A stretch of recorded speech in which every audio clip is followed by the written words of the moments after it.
Hey guys, welcome back to the latest MLB sports video. I just saw an article today, we're 100 days away from opening day. How fantastic is that?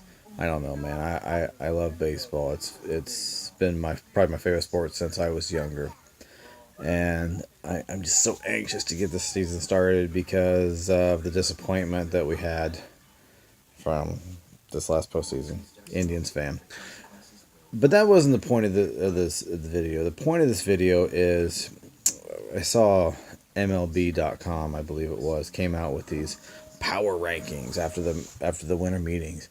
And I got to tell you, I absolutely cannot stand power rankings in professional sports.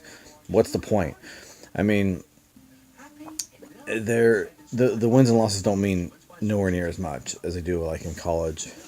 Like, obviously, for example, college football's, I love college football, and there was just the Final Four was announced a week or so ago, maybe 2 weeks ago now, and two-loss Ohio State didn't get in over a one-loss Alabama, even though the Ohio State had better wins than Bama did, but they had that one, but one of their losses was really bad against Iowa. I mean, it was embarrassing bad because Iowa is.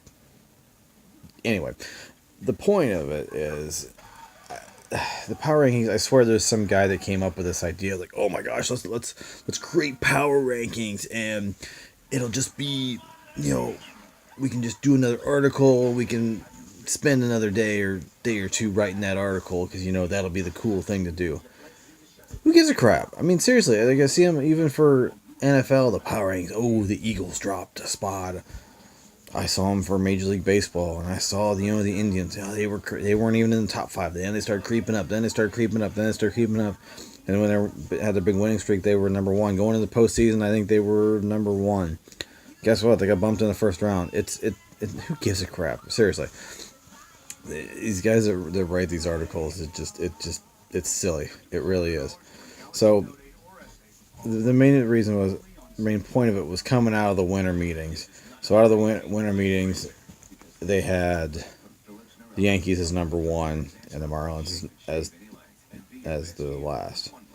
Well, that was pretty obvious because the Yankees pretty much got, it's pretty much like I guess that was close to 10 years ago at least now when they signed A-Rod, by getting Stanton. They pretty much reloaded with most of their good players, and they got Giancarlo Stanton. They were one win away from going to the World Series now, and then they upgrade Stanton. But this one's a little different than it reminds me a lot of the Yankees from the 2000s when they would or the 90s and the 2000s when they would just reload every year with free agents. They would just throw a ton of money at them. But this is a little different because they have a lot of younger players where they don't have to spend a whole lot of money on. And that works out in their favors. Like, even though how good Sanchez and Judge are, they're both under contract for like another 4 or 5 years at least at fairly reasonable prices. So they can pay out $250 million to Stanton, pretty much the same kind of money that A-Rod got back in a day, without having to pay a ton of money to the other people. Plus, getting rid of Chase Headley freed up about $10 million a year. And he was more of a role player more than anything else. Wasn't like he was. He had a couple years in San Diego. Ironically, he went back there. But so Cashman's doing it in a very, very smarter way than when the Steinmeiers would, and they would just go blow money on whatever. But that was funny to watch them blow that money and then keep losing. But they've got 27 titles, so they were doing something right.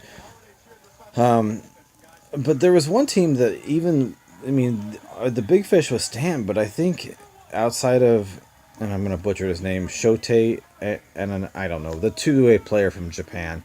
And granted, there's a lot of fanfare from him, and he went to the Angels, but I think that even the Angels team kind of fell under the radar because with signing Zach Cozart and trading for Ian Kinsler, that's a very stacked lineup.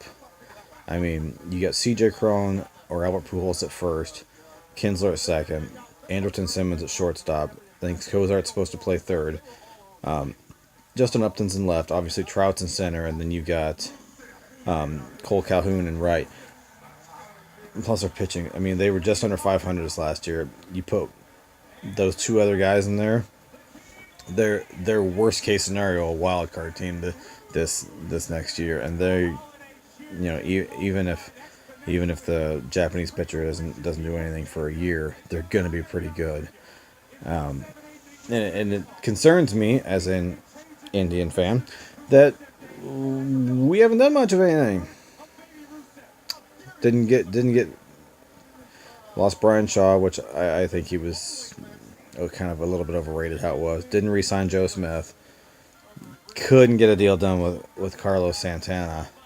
So now I'm like, okay, with Mitch Moreland went off the market yesterday or today. So there's still JD Martinez and Eric Hosmer sitting out there, but I don't think we'll be able to pay them what they want. So I'm getting a little concerned that we're not being able to replace these guys, but to keep up with the competition that's going to be with the Yankees and the Angels. Now, that being said, we should still be able to take care of our division, but we get in the postseason, we're probably going to run into one of those two buzzsaws, and I think the Yankees still are easily the best overall team right now with their pitching and hitting and everything. I mean, they are fantastic. It's just it's unreal how good that team is, and it's a really young team. But the Angels are a very good team too. They're a little bit older. Maybe that helps with experience. I don't know. It seems like that it doesn't tend to, like in the postseason, the veteran pitching seems to work out a little bit better than the veteran hitting, which is like really ironic. But we'll see what happens. And obviously, the worst team on that power rankings was the Marlins because they just completely had a fire sale and got rid of everybody. I mean, Christian Yelich and Justin Bour, the only two real quote-unquote stars left. And the Marlins have done this already 2 or 3 times in their history. It's kind of weird. Except they didn't win the World Series this time. I remember in the 90s and then even in the early 2000s they did this. They went and just spent a ton of money, won the World Series, and then unloaded everybody, and they were crappy for 2 or 3 years while they were pretty much reloading their farm system. And this is kind of what it seems like they're going to do. I mean, Yelich is young enough where they can build a team around him, but I don't know. How fun would that be go to the ballpark every day to sit there and know that you pretty much have a little bit better than a AAA squad going? I mean, season tickets. I mean, the whole franchise is going to suffer at least for a year, if not longer. But that's kind of makes you wonder if Derek Jeter's still under the payroll for the Yankees. But so be it. That's the decisions that they made. I mean, maybe they know something that we don't about the farm system, and wish them the best on that, I guess. But right now, Yu Darvish still out there. A few other guys, like I said, Hosmer and JD Martinez. So we'll see where that goes to see if I'm sure the Cubs are going to grab somebody because they just got a ton of money to burn. But we'll see how it all shakes out. I'm cautiously optimistic that my Indians will pull off something here. But because we really need a first baseman. And I really hope we can get a deal done and get something going here. But anyway, the big winner, big loser in this episode are going to be pretty obvious. The big winner, Yankees, without a shadow of a doubt, because they really didn't lose anything from that postseason run last year, and they gained a huge bat. And I mean, that's like 90% of their runs in the postseason came off home runs, and you added the guy that just missed hitting 60. Even if he hits 40 to 45 this year, he's going to hit a couple in the postseason. That's going to be a huge increase. But right behind them, obviously the Angels. I mean, they're kind of still, even with all these little signings, it's like they're kind of flying under the radar. Nobody's talking about him because even though Ohani, or however you say his name, I apologize. It's not to be disrespectful. I just really don't know how you say his name. The two-way player from Japan, although there's a lot of fanfare behind him, he may not turn, maybe a bust, But he signed him to a minor league deal, so he may even be in the minors for a year. Who knows? Who knows how long he'll even be there? But they did the trades, they did the signings, and kind of underneath the radar. They're going to be a team to watch, though. They should take care of the West. The West is pretty weak outside of Houston, of course.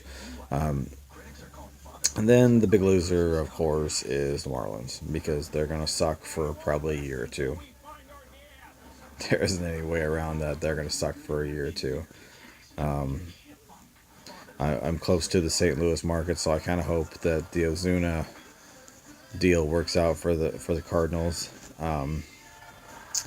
I just kind of tend to think that was. I hope I'm wrong on this, because I don't want to see anybody be a fluke, but I have a tendency to feel that was a fluke, because I mean, when you got either whether Stanton was batting behind him, I don't know how their lineup was. If Stanton was batting behind him, you're going to get a lot more pitches because they don't want to face Stanton. And there's now nobody in that Cardinal lineup that can go behind Ozuna and give him the same kind of protection that Stanton did. So he'll get a lot more intentional walks, and he's not gonna hit anymore. He's not gonna hit that many home runs again this year. I hope he does. I really do. I hope he does.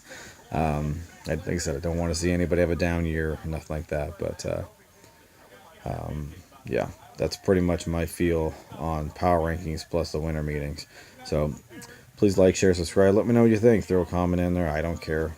Go for it. I might read it. I might not. I might respond. I might not. I don't know. I probably will. Depends how nice it is. All right. We'll see you guys next time.